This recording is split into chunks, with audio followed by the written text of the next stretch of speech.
Excellent. All right, my name is Daniel Smith, Daniel Anthony Smith, and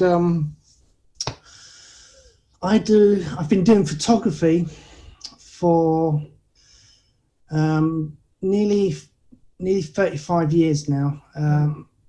I started photography back when I was very, very young, but I didn't start doing professional work until I was in my teens, and when I started then studying photography. And I've even sold and exhibited work in the past, done lots of weddings and stuff like that. What today's session is going to be is it's going to be about how to do professional shots without the necessary of having kind of the equipment you can see behind me. I've got this studio kit. You can buy one of these kits on Amazon for about £60. Comes with a couple of lights, plain backdrops and some reflectors, and then these kind of backdrops with the pattern and that. You can pick up any one of them for about 15 quid, 20 quid. If you want to use those kind of things into your photographs. But if you're not wanting to go down that route and doing sort of huge portrait shots or anything like that, then the kind of photography I'll be showing today you can do in the studio is the stuff you can find around the home. The first question I'm going to ask all of you is, what makes an actual picture? A camera? The camera's a device, but it doesn't make the picture. Oh, okay. Again, sorry. What actually makes the picture appear? What actually creates the picture? I think is the capture, what you actually capture in the photograph, no? That's part of the device that will help with that, but it's not the thing that actually causes the picture to actually form. The answer is actually light. Okay. Light is yeah, I remember. Because cameras, even ones like this, and including the old film ones, they only see in one grey, and it's a sort of mid-range grey colour. And what happens is when you take the picture, the light basically adds shadow and therefore changes the form of that grey into light to dark, and that's then what creates the picture.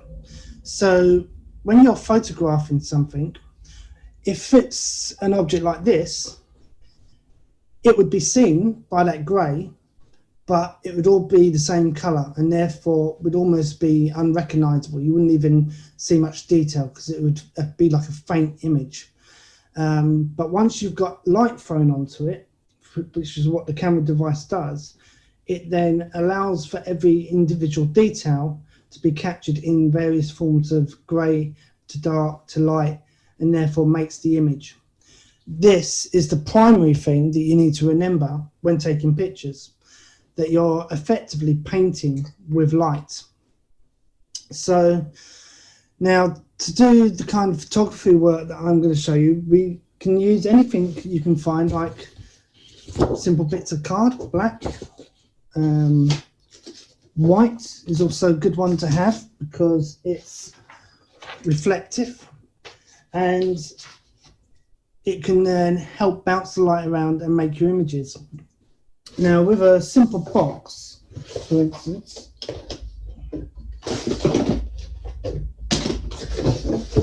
like this, you could turn that into a studio. And since you only have to work between landscape and portraiture, you can turn it one way or the other. Now, to create a backdrop in it, you can just put a bit of black card inside. You've instantly got a black backdrop inside. And then all you do is you can then put your object, and then that'd be it. And then it's just a matter of lighting it. Now, to do that, you could just use a simple torch. Make sure the object is highlighted, and you can instantly see and guide where the thing is. Now, this is just the simple setup that you can do. Now, with the cameras, what you need to remember is, because you are working with light, and you may be in a dark room like this, you might be in a very bright room. It's all about how much light you want to expose to capture what you're photographing. And with the cameras like this, you can obviously put it onto a manual setting, and then you can change the film speed, and you can reduce the plus or minus, i.e. the amount of exposure of light you're getting. But as most people won't have a professional camera like this, you can do it with a mobile phone, and which I have to bring mine over. So with a mobile phone, all you need to do is, once you've got the camera bit up, I'm just waiting for mine to kick in. There we go. When you then select something to focus, once you've done that, you'll notice it just appears on the screen there. You'll see like a little bar that comes up with plus and minus.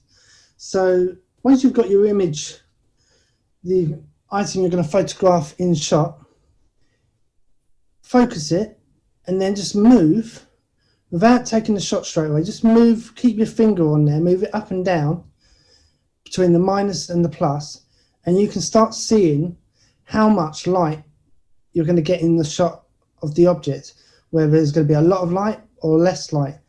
So this example here, and I've got to see our timer.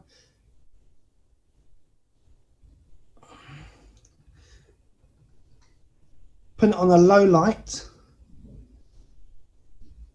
gives me this. Wow. Right? Yeah. Now, if I put it on a highlight, I'll take the time off so I can get a bit quicker response. Yeah, by the way, you will have functions on your phone. When you look at your phone camera, do look all around it, look at every function you've got available on your camera phone with the camera, the standard camera. It will have things like timer and that, which is also quite helpful, especially when you've got like a tripod and you're going to be also holding a torch and things. It'll free your hands up to do that. Now I'm going to do one where I'm going to put more lights. I'm going to put it on plus, and you'll see a difference. So that is with the, I'm just going to let the camera. Oh, all I can see is your oh, right, the picture's gone. video. Yeah, that's okay. It's because the picture's gone. Try again. Come on. Yeah, Right. I've seen it. Yeah, okay, so you can see it's all pretty white Yeah. out, right? So again, that just shows that just with that simple camera, it's just a matter of moving between the plus and the minus to work with the light to get a picture. Now, I'm going to bring up some examples. So I'm going to share screen in a minute, and this will show you some more of what I'm talking about. Right, you should all be able to see this. So these are pictures I've taken before. This one, for instance, when it comes up on screen. All right, that was done with a simple torch. All you have to do is you get your mobile phone or your camera, set it on timer, you put it on long exposure, so that's going down to the minus, set it on the floor, and then either you can hold it or you can tie a bit of string to it and using a pin to pin it to the ceiling, place the torch, turn it on, and then let the torch swing while the camera is taking the picture, and then you'll get this effect. And it's that simple with doing just something like that. This one, again, is the same thing. It's a torch. What you're noticing, what makes it look like it's in space, that is actually just dust from the room. And all I did there is, as I was swinging the torch, I had two other lights, which I put two sort of simple bit of coloured plastic bagging over the torches and moved them as well. And then it picked up all this dust as the light going around, giving not only a spiral, but also giving a sort of in space kind of look. Is everyone being able to see this? I can see all the pictures, but not the big one. Okay, interesting. All right. Right. Don't know why that is. Should be coming up. Let's see. See if we can.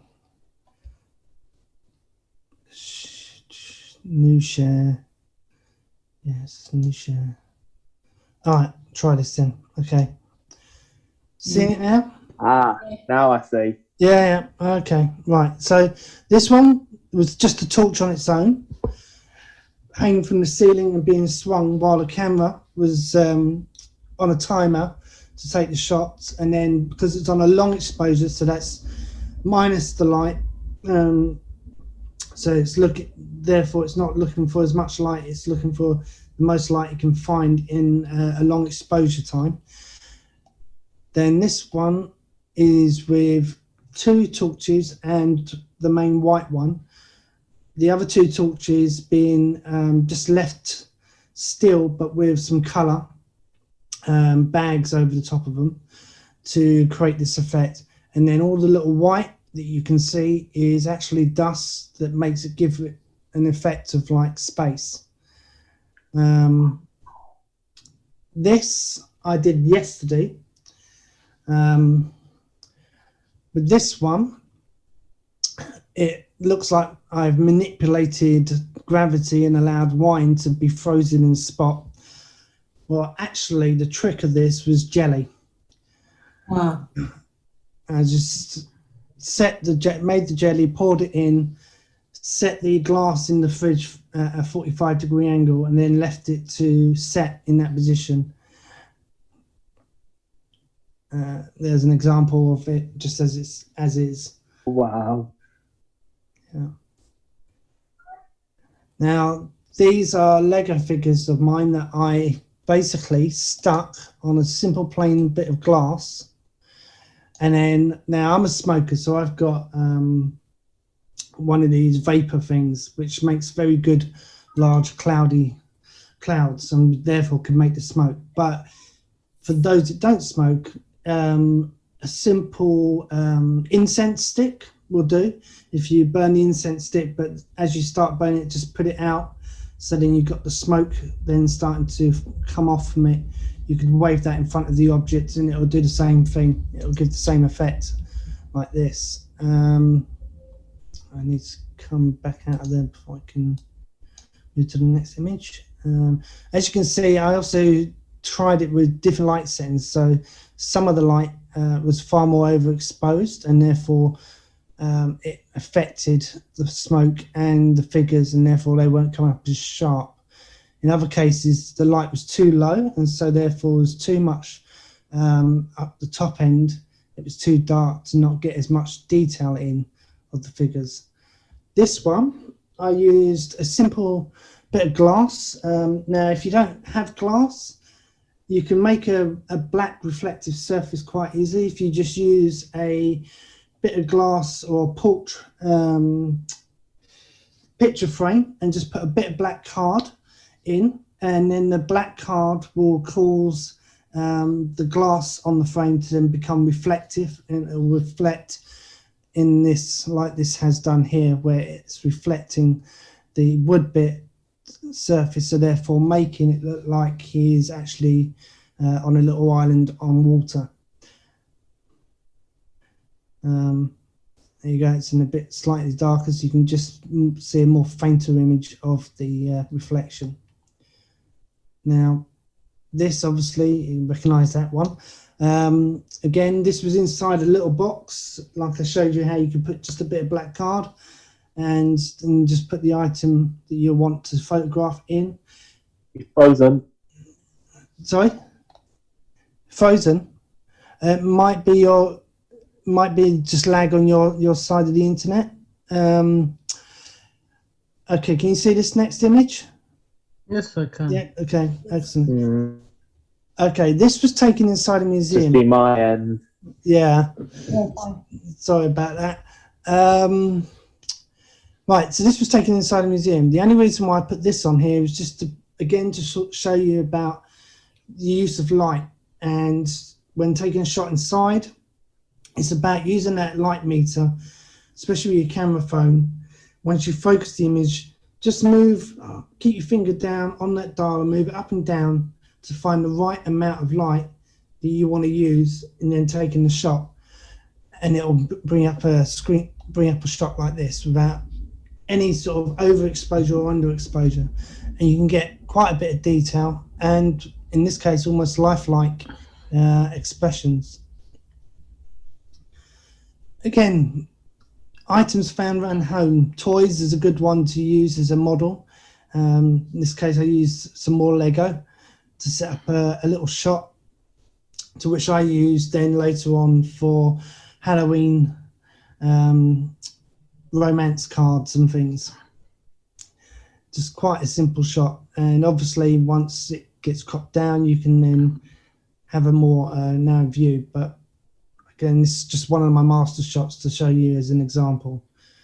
Now with this one, again you can see that I've changed the thing. Now this wooden sort of flooring thing, that is just simply a tile that you can buy even in the pound shop, or if you've got an old bit of wood or anything like that, just put it down, put a bit of white paper behind it as a backing, put your item in the middle, and then you've immediately got a backdrop to use. And then it's just a matter again deciding how much shadow you want in an object. As you can see here, I had more light and therefore less shadow in the back and more shadow on one side of the item. This is a simple ring. Metal can be quite reflective, so again this can affect light and make light bounce. So also, depending on what you're photographing, it's another reason why to always mess around, take a few shots, trying the light balance between plus and minus, so you can get as much detail of the object in as possible, because of the reflectiveness of the object in itself may even affect how you can take the shot. And I believe that is all of my pictures there. Okay, so Paul sharing, just trying to stop sharing. I think that is it. Right, I should be back on screen now. Am I full screen? Because I can't tell. Or are you still seeing my computer screen? I can still see you, Dan, and I can see your nice pictures as well. So I can see both things. Thank you. Okay, right. So I must be still sharing it. Yeah, that's fair enough then. Okay, I'll stop sharing this now. That should be it. That's it. Perfect. Okay, right. So far with what I've said, I'm just going to show you some of the other things that I was mentioning during that process. So simple mirrors like this, you can even use by taking a shot. People have done it with their mobile phones or a second mobile phone as well. If you get your phone and you place it onto the glass, and then obviously whoever you've got in or the object at the other end of the glass, it will create an infinity effect. Oops. You can create an infinity effect. Also experiment. Sometimes I can take some really good pictures just by holding the glass in one hand, the camera in the other hand, and having an object on the table, and then just seeing by shooting it towards the mirror, what I can get of the object in shot, and also changes the an effect of the camera itself. You can get doubling and stuff like that. As I explained earlier, you can make a simple mirror using just black card on a frame. Again, that can give you other options by placing objects on and seeing a reflectiveness of the shot and how much you want to get of that reflective surface in with the item you're photographing. Things like what I've used in my photographs, stuff like this. Objects you can find just outside. If you're wandering around, pick them up, bring them back, and then you can use them as part of your indoor shooting. As the shops will be opening up soon again, hopefully, one of the other things you can do and easily buy, and they're not expensive, is from the works. You can buy, let me just glass it here so I don't break that. You can buy booklets like this, and these are usually for card making, but when you open them up, if you put the item like that, you've suddenly now got a nice backdrop to use for any item that you're going to photograph. So you can pick these up, they're about £3. I've picked up quite a few, I use them quite often to create backdrops. Items like this, I pick up from the pound shop. These are just standard floor tiles. You can use these as either a backing as a wall, or you can have two of them and simply lay one over the top of the other, or have one up as the background and another one as the floor, and these can in fact give you another kind of backdrop to use when photographing an item. Now, I mentioned that blue tack. Now this is good for doing selfies. If you know it's, test it out with maybe something for the phone to land on if it comes off. But what I find is that most plastic and glass surfaces tend to be okay, and it can tend to keep the phone stuck on it.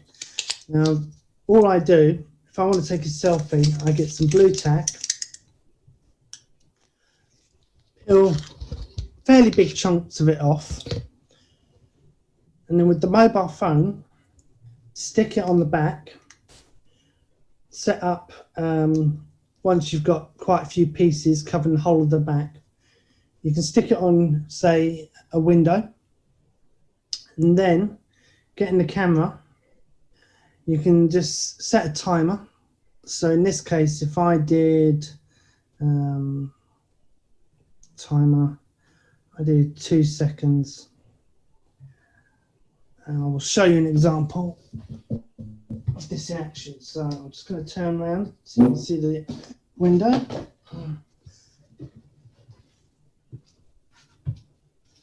So in this case, what I've done is I've stuck one bit of blue tack. It should be enough for this quick demonstration. Stick it on the window.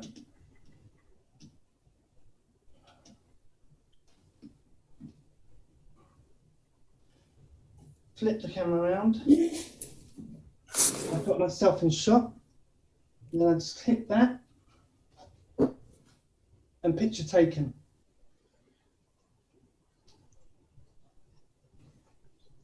And therefore, avoiding the whole arm thing being stretched out or any of that, you can get a simple shot of selfie without having to hold the phone or use a tripod. Example, there you go. Just see if I can get that to focus itself. It won't seem to focus on there. Anyway, so again, simple bit of blue tack. Like I say, just try it out on some different surfaces. Obviously, once you find a surface that it'll happily stick to, then you can use that as a sort of a secondary tripod.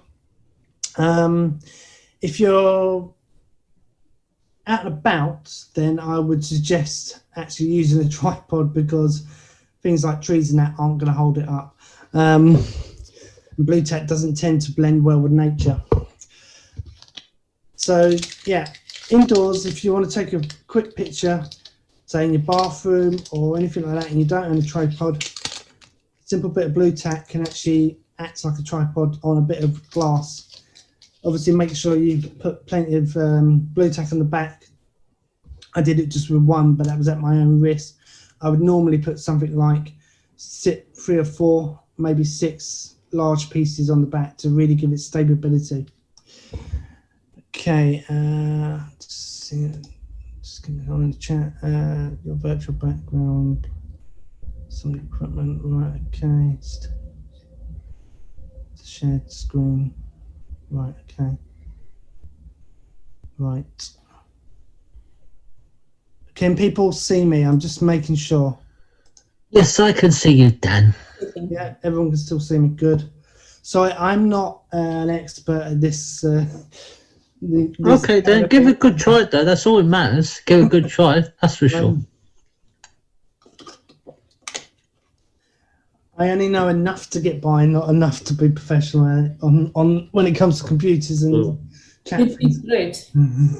Thank you. Right. Simple light sources you can get. Like I said, I showed a torch earlier, but another kind of torch. Got this from the pound shop. This is actually pretty good. This one, actually, you've got control of how much light you want to put out or not.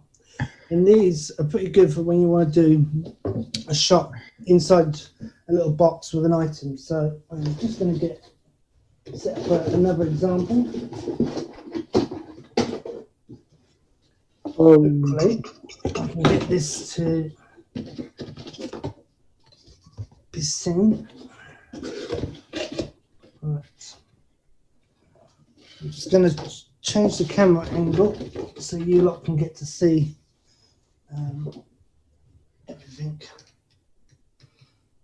Make sure that is in shot. Yeah. Okay. So first off, I'm going to use that on the base deploy. Then I'm going to get another bit of black card. Put that at the back.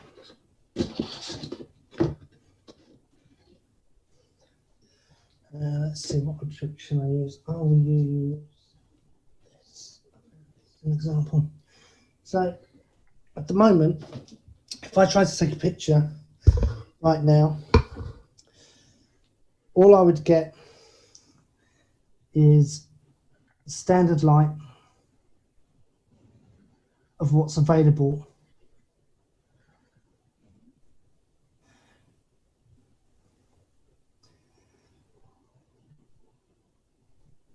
Right, just turn that time off. So at the moment, this has been done with just what the phone camera has decided to be a sufficient amount of light. Nice. So now I want to change the lighting in there. So to do that, I can use either one of these and control it and put it just behind here, like that. And again, it's automatically changed the way the object is now being lit. So without even moving the plus or the minus, just working with the torch, I've now changed the lighting effect of the picture. Oh. Yeah. Now, if I wanted to really change it again, what I can do is I can take the standard torch.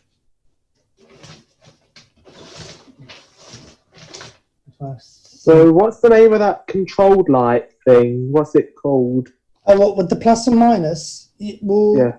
That would be that will come on your phone. So the moment you've clicked focus, the focus ring to focus your image, you should get a short little bar coming up, and you'll see a plus sign and a minus sign, one in each end. That's the light meter, and that will tell you by moving up and down how much light it's going to pick up to make your shot. Yeah, but I'm talking about the one that you got from Poundland, the light thing that you got Oh, from right. Poundland. That is just a workman's, they call them a workman's torch. Workman's torch, right? Yeah. Now, in this case, I want to change the lighting colour. So I'm just going to get a simple black plastic bag. I'm going to stick the torch in there and turn it on.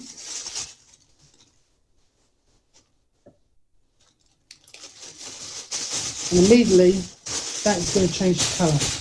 So now I'm going to just make my room a bit darker. So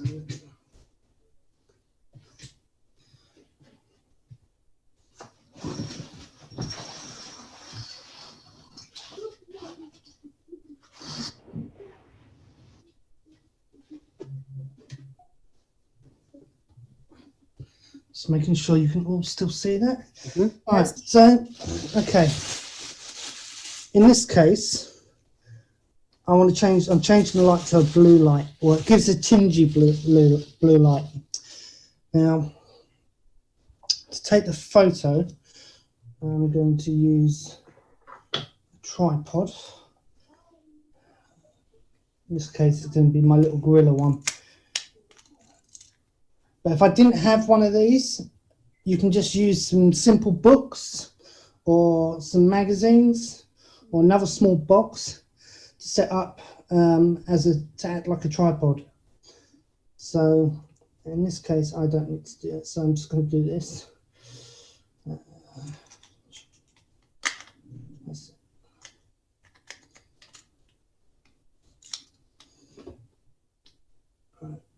Get this low enough.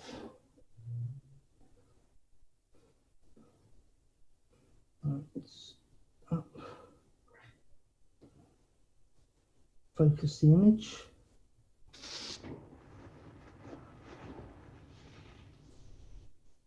Now holding the bag and the torch, highlighting the. Now this time I am going to use the light bar, so I'm going to reduce down to the minus. This will encourage more blue light to act as the highlights. Oh. And now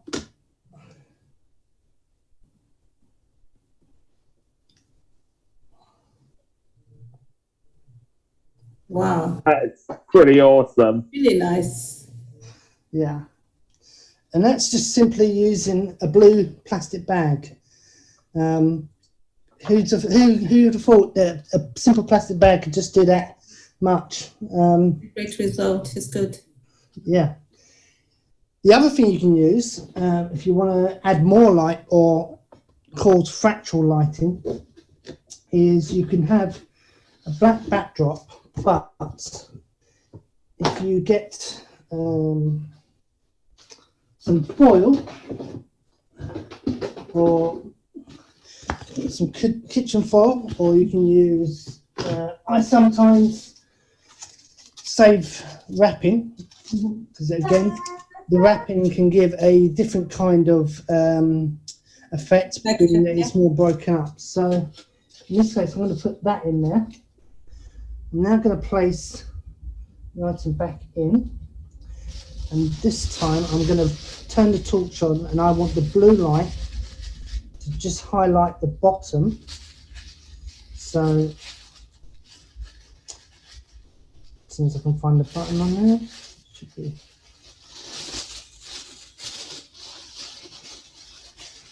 That's it. Right. So I'm going to put the blue light on there, and I'm going to just have it aimed this time not directly on the object, but onto the foil.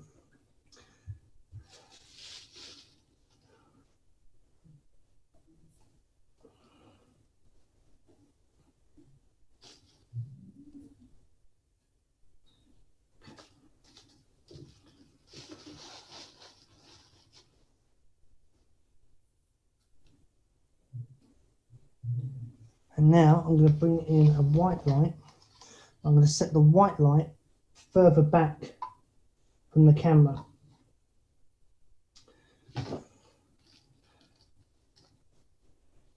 Go away.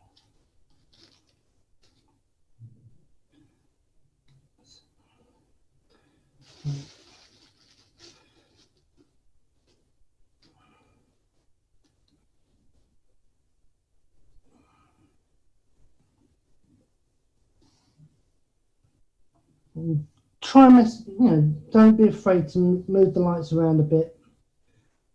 Find what looks to you before you take the shot. Looks like what you want to have as an effect for the lighting.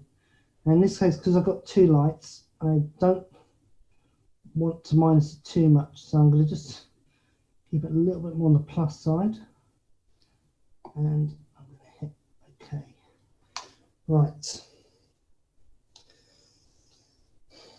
So in this instance, what you'll start to notice is that the blue light now becomes more of a backing rather than the main highlight, and the white light dominates and makes most of the shadows up. And this is also means it's more light around there because the foil is reflecting most of the light back onto the image or back onto the item. Now you can also do that. This is the, as you know, in photographing, portrait photography, they tend to have a lot of white reflectors around to highlight, put more highlight back into dark areas.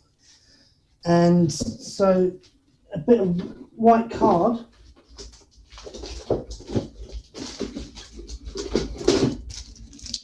again, you can pick most white card up from anywhere.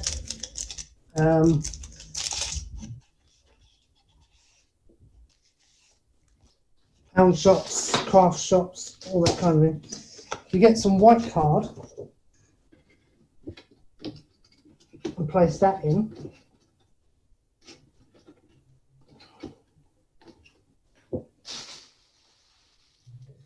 you'll see that compared to the black, and that in a bit more. Okay.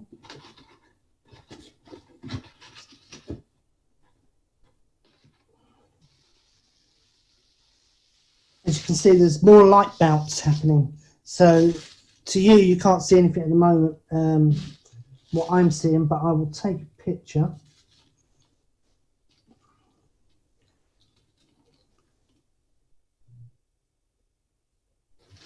So as you can see, there's a lot more light floating around and making more brighter image. So the image is got a lot more shadow. You can see a lot more blue because the white is reflecting more light and therefore making it easier for the camera to pick up and make more of an image of it.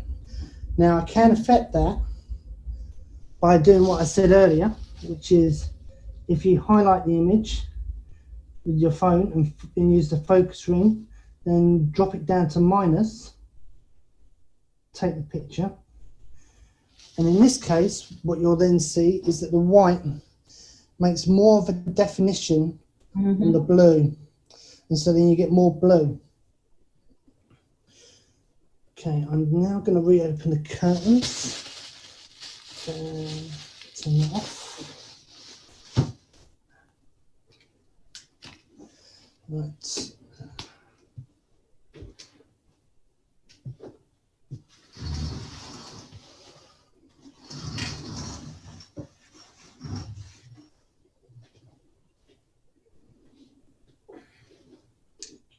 Right. Okay, I'm just talking got about 12 minutes. Right. Okay. Okay. Right, as we've got about 11 minutes left now, let's do a Q&A. If anyone's got any questions or want anything answered that on what I've talked about and shown so far.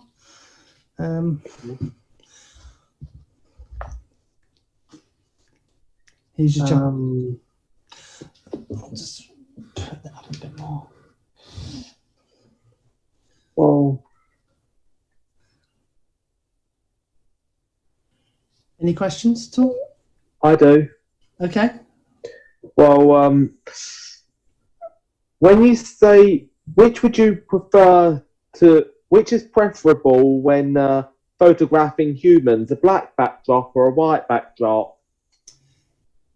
It doesn't really matter. The only thing is, like I've shown in the demonstrations, it's all about how much you want light to bounce. So if Oh, okay. you've got a person standing behind with a black backdrop, then what's going to happen there is the light, as it's hitting that surface, is going to be absorbed by the black. Mm-hmm. So therefore, there's going to be less light hitting the person, which is the reason why then you would have to use like a large piece of white paper, or if you get a white large sheet, something that's white and therefore can reflect more light back onto the subject, highlighting them. Like right now, I've set this up near my windows, so the light is highlighting me. That's why this side is more bright white and this side is more dark. If I didn't have that and I had a black backdrop right now, then everything, even including my skin tone, would be a lot darker, because there'd be not much light in the room to highlight my skin or my features, which is the reason why when I was demonstrating with the models earlier and talking about the light bar, that is just so that you can use the light meter to register and see how much light is in the space, because it's the light that will form with the shadows and things that makes more detail appear in your photograph of the subjects that you're photographing, including people. So when you're photographing someone, the backdrop and the lighting is the two important things you need to think about. If there's a backdrop that you really like and you want to photograph someone on them next to it, you need to think, how dark is that backdrop? And if it's really dark, how much light do I need to it? Am I in a good spot to get good lighting to light that subject matter? So if there's not enough light coming in, then you're going to have to make more light, which then you'll have to start using torches like this. As you can see, if I move it here, suddenly you can see more detail on this side of the face. But if I do that, it's gone. So it'd be the same thing. So if you're photographing someone next to a dark background, then you're going to need more light to make sure that their features and everything else comes up, or reflectors to reflect the light coming from one source back onto the subject matter to be able to get those features in. Okay. Otherwise, it's going to be dark on one side and light on the other. So what you're saying is adjust the exposure and lighting according to your surroundings. Yep. That is the primary thing with photography, because if you don't do that, then, like I say, the camera only reads in one particular grey. So what it'll do is it will try and look for as much light source as possible. And if you're in a very dark room and there's no real light coming in, then whatever little bit of light's coming in, the camera will pick that up, but everything in the picture will be dark. The same with when you're taking pictures of people, unless you intentionally want silhouettes, if you put someone in front of the sun or in front of a light source, then the person's face and their front is all going to be in a silhouette. Okay. If you want the features of the person to be seen, then you need to have the light source in front of them, but behind the camera, so that the light is coming overhead from the camera onto the subject, and therefore making it so that person's in shot and is all lit up to be seen. Which is the reason why on stage, when people on stage and everything has the lights all at the front of the stage but away from the stage, and then pointing down at a 45-degree angle to make sure that the actors are lit up. Otherwise, if they were all up or only at the bottom, then you would not have much of the actors in light. You'd only have half their bodies in light. Yes. This is why taking photographs, it's not just about having a good eye for taking a picture or a good idea for taking a picture. It's about also knowing the light and how to use it to get the best picture, and working with the light source that you've got. At the moment, I've got the sunset, so I've got a lot of orange in the room. Now, with a gold reflector, if I can turn the camera, so this is a gold reflector. That can help. Now these, they're fairly cheap. I mean, you get one of these with the kit that I've got, but you can also get away with like a gold bit of foil, yeah, sweet wrapping gold. Do the same thing. If you've got one of those or a bit of gold, something of the gold wrapping, and you put that, for instance, as the sunset is coming into your room, and put that next to the window, but then reflecting the light onto a backdrop like this or onto a wall, then put someone in it, then you're going to get this nice sort of tan look glow, sort of an aura glow around the person. It's all going to be sort of orangey, sort of almost like you're indoors in a hotel room kind of light glow. And it's just as simply as reflecting the light onto the subject. The other thing to remember is when doing people, with the different light sources that you're using, you also got to be careful with what kind of light you want to throw on that person. So green, blue lights and things will look different depending on the skin tone of the person, and it's just something that has to be aware. Not a lot of photographers pay attention to it because most photographers use white light, but when you're somebody like me who's worked with bands and things and photographing bands, and a lot of the time you're indoors in a sort of concert hall or anything like that, or in a dance club that's having a live night, you've got a lot of different coloured lights going around. And if some of the members, if they're not in a space where there's a lot of white light going to them, then you're only having to work with those coloured lights, and it can have an effect because the light meter will pick it up, but it won't be as it won't be picked up as well by the camera because of the different colours. As you saw with the blue light, it worked better when there was a white backdrop compared to the black backdrop, because blue being a darker colour compared to the white, also wasn't reflecting as much either. So therefore, the details, everything else of the item was a lot more dark and shadow.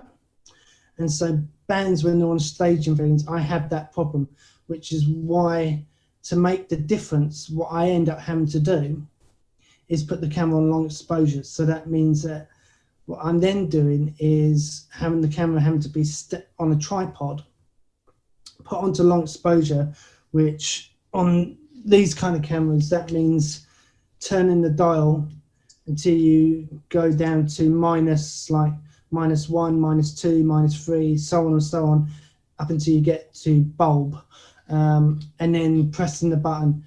But the camera has to remain absolutely dead still. And what happens there is, because then the camera is trying to draw in from all the only available light to form an image. But if the image in itself, the object, is moving around, then you'll get this, what you saw like with the torch. Where it's a lot of movement and things. So this is the thing about all about the light and in the environment that you're working in. Darker the environment, the more long exposure you have to give, and therefore it can be sort of different kind of photography. You'll get sort of more of an effect, but you won't get as much detail because of what light the camera is using. If you're on a white, well-lit area, or somewhere where there's a lot of light coming in, then great, you're going to get a lot of detail in. You can just reduce the light down to minus so that it doesn't absorb too much light being exposed to the camera, and therefore allowing for shadows to form to create detail. So it's all about understanding that light meter. As soon as you get used to working between the minus and the plus, your light source and your environment, then you can do some really good indoor photography and experiment. Everything I've shown today is through just experimentation.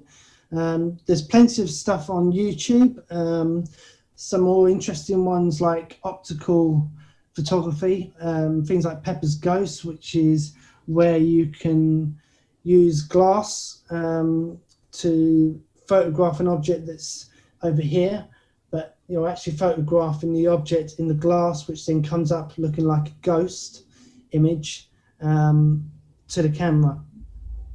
There's also other ones on there about how to use mirrors to create things differently. And again, other ideas like I got with the jelly idea was from YouTube, where someone else used it for a wine advert and wanted to suspend the wine in mid-flow. So they used jelly because the jelly would be able to hold form and therefore keep an effect. So when they took the picture, everyone thought they just cleverly had caught the wine in one shot, and actually it wasn't wine at all. It was just really dense jelly, where they'd overdone it with too much jelly to make it really dark and red to give that really dark wine effect. But like I say, YouTube, just have a look at other people's photography tricks and things and mess around. And just remember the key values. It's all about your light, environment, and the subject matter, and getting the best shot of that subject. Okay, any other questions? No? Okay, well, thank you for coming. I hope that you've learned something. I hope that you've been inspired at all, and Yeah. I hope that this makes you feel a bit more confident in trying some more photography indoors, and not just relying to take some pretty pictures outside. Thank you very much. I've learned a lot. Thank you. And I've got to go. Thanks a million. Okay. Okay. Bye. Bye. Bye. Bye. Thank you. Bye. Bye.